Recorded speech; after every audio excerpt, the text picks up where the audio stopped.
السلام علیکم ورحمۃ اللہ وبرکاتہ۔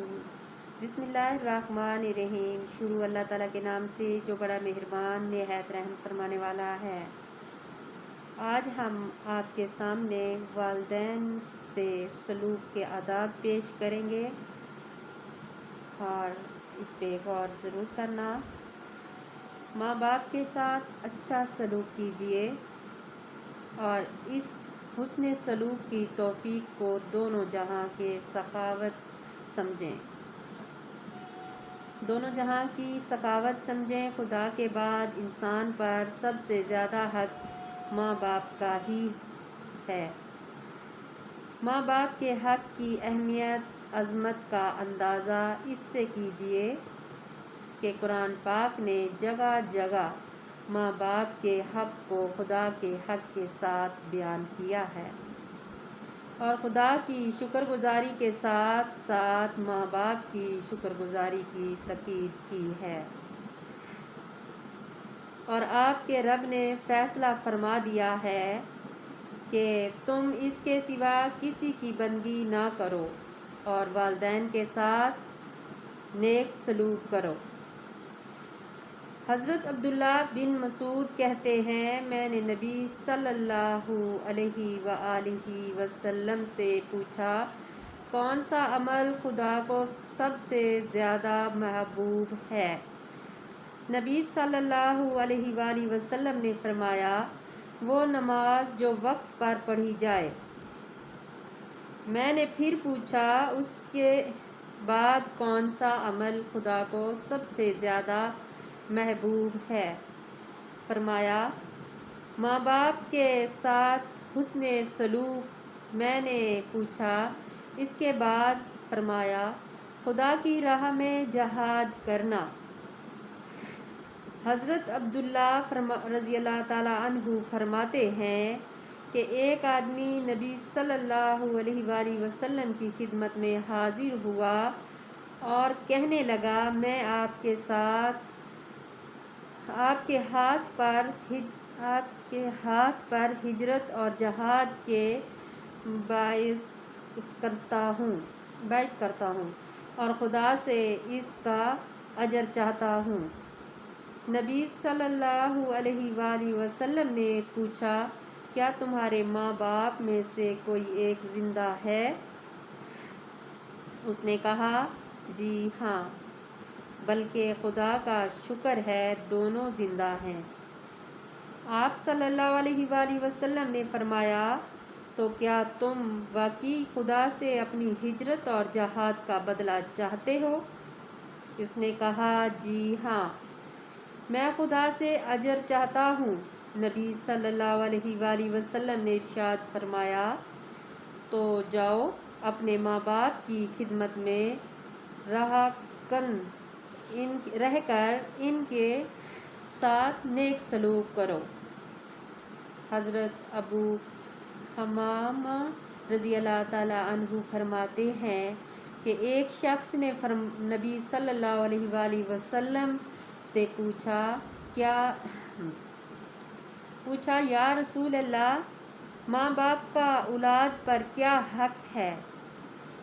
ارشاد فرمایا، ماں باپ ہی تمہاری جنت ہے اور ماں باپ ہی دوزخ ہے، یعنی ان کے ساتھ نیک سلوک کر کے تم جنت کے مستحق ہو جاؤ گے اور ان کے حقوق کو پامال کر کے تم جہنم کا ایندھن بنو گے۔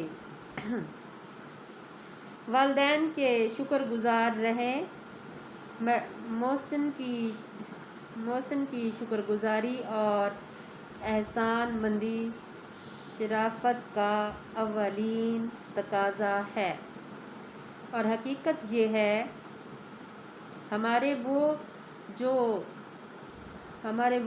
وجود کا محسوس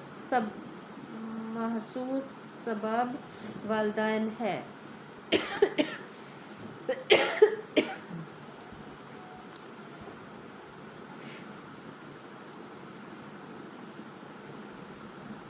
ہمارے وجود کا محسوس سبب والدین ہے، پھر والدین ہی کی پرورش اور نگرانی میں ہم پلتے بڑھتے اور شعور کو پہنچتے ہیں،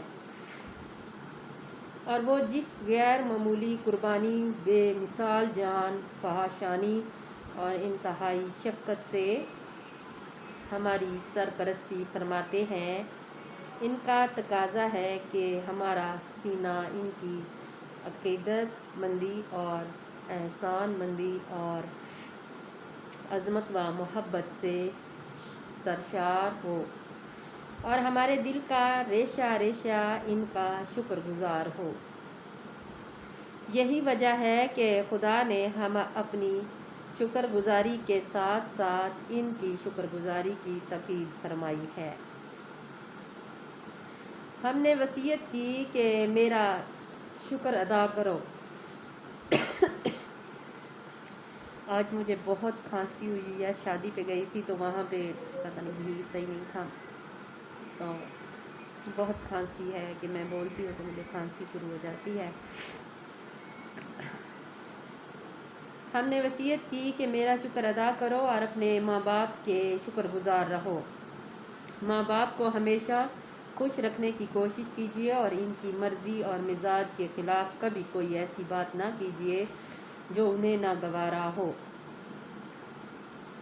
بالخصوص بڑھاپے میں جب مزاج کچھ چڑچڑا اور کھردرا ہو جاتا ہے اور والدین کچھ ایسا تقاضا اور معاملے کرنے لگتے ہیں جو توفیق کے خلاف ہوتے ہیں۔